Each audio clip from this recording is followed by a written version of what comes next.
أعوذ بالله من الشيطان الرجيم. بسم الله الرحمن الرحيم. الرحمن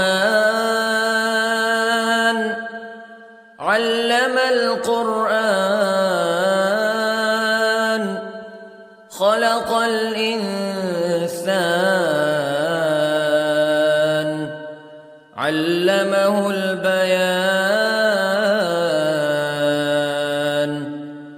الشمس والقمر بحسبان والنجم والشجر يسجدان والسماء رفعها ووضع الميزان ألا تطغوا في الميزان وأقيموا الوزن بالقسط ولا تخسروا الميزان. والأرض وضعها للأنام فيها فاكهة والنخل ذات الأكمام والحب ذو العصف والريحان فبأي آلاء ربكما تكذبان. خلق الإنسان من صلصال كالفخار وخلق الجان من مارج من نار فبأي آلاء ربكما تكذبان. رب المشرقين ورب المغربين فبأي آلاء ربكما تكذبان. مرج البحرين يلتقيان بينهما برزخ لا يبغيان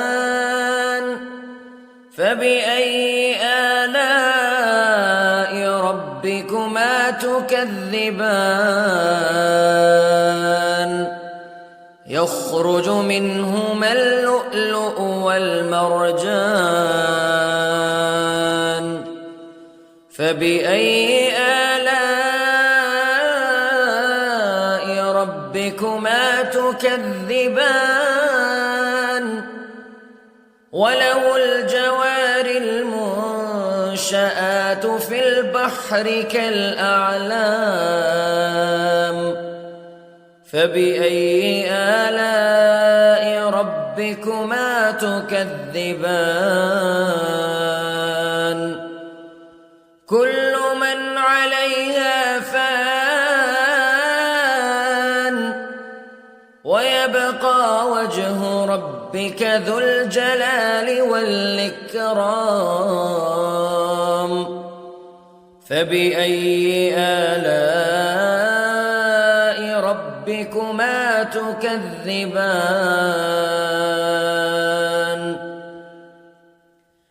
يسأله من في السماوات والأرض كل يوم هو في شأن فبأي آلاء ربكما تكذبان. سنفرغ لكم أيها الثقلان فبأي آلاء ربكما تكذبان.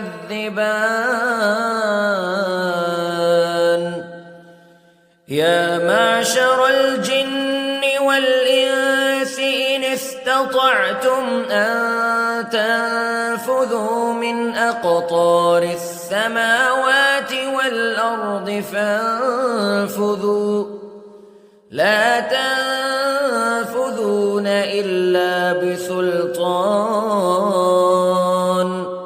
فبأي آلاء ربكما تكذبان يرسل عليكما شواظ من نار ونحاس فلا تنتصران فبأي آلاء ربكما تكذبان فإذا انشقت السماء فكانت وردة كالدهان فبأي آلاء ربكما تكذبان فيومئذ لا يسأل عن ذنبه إنس ولا جان فبأي آلاء ربكما تكذبان يعرف المجرمون بسيماهم فيؤخذ بالنواصي والأقدام فبأي آلاء ربكما تكذبان هذه جهنم التي يكذب بها المجرمون يطوفون بينها وبين حميم آن فبأي آلاء ربكما تكذبان ولمن خاف مقام ربه جنتان فبأي آلاء ربكما تكذبان ذواتا أفنان فبأي آلاء ربكما تكذبان فيهما عينان تجريان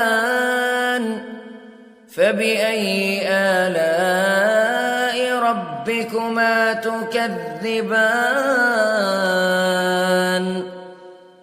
فيهما من كل فاكهة زوجان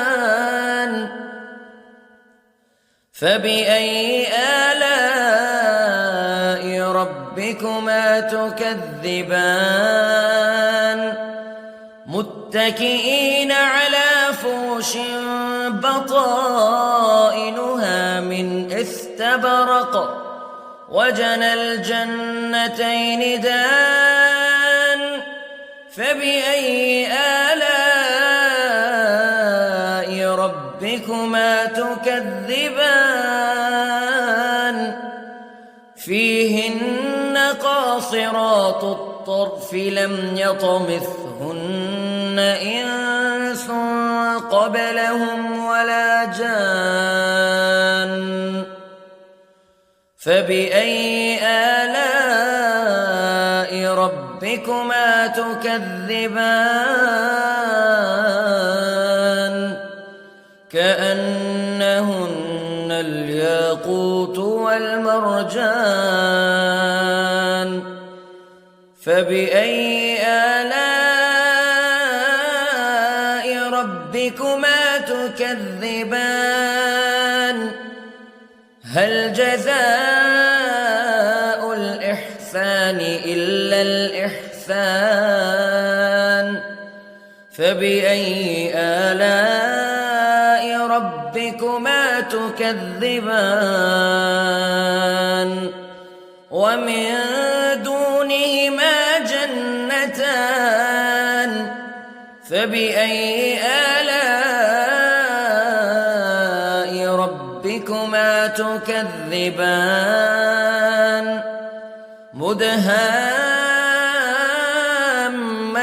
مدهامتان فبأي آلاء ربكما تكذبان فيهما عينان نضاختان فبأي آلاء ربكما تكذبان فيهما فاكهة ونخل ورمان فبأي آلاء ربكما تكذبان فيهن خيرات حسان فبأي آلاء ربكما تكذبان حور مقصورات في الخيام فبأي آلاء ربكما تكذبان لم يطمثهن إنس قبلهم ولا جان فبأي آلاء ربكما تكذبان متكئين على رفرف خضر وعبقري حسان فبأي آلاء ربكما تكذبان تبارك اسم ربك ذي الجلال والإكرام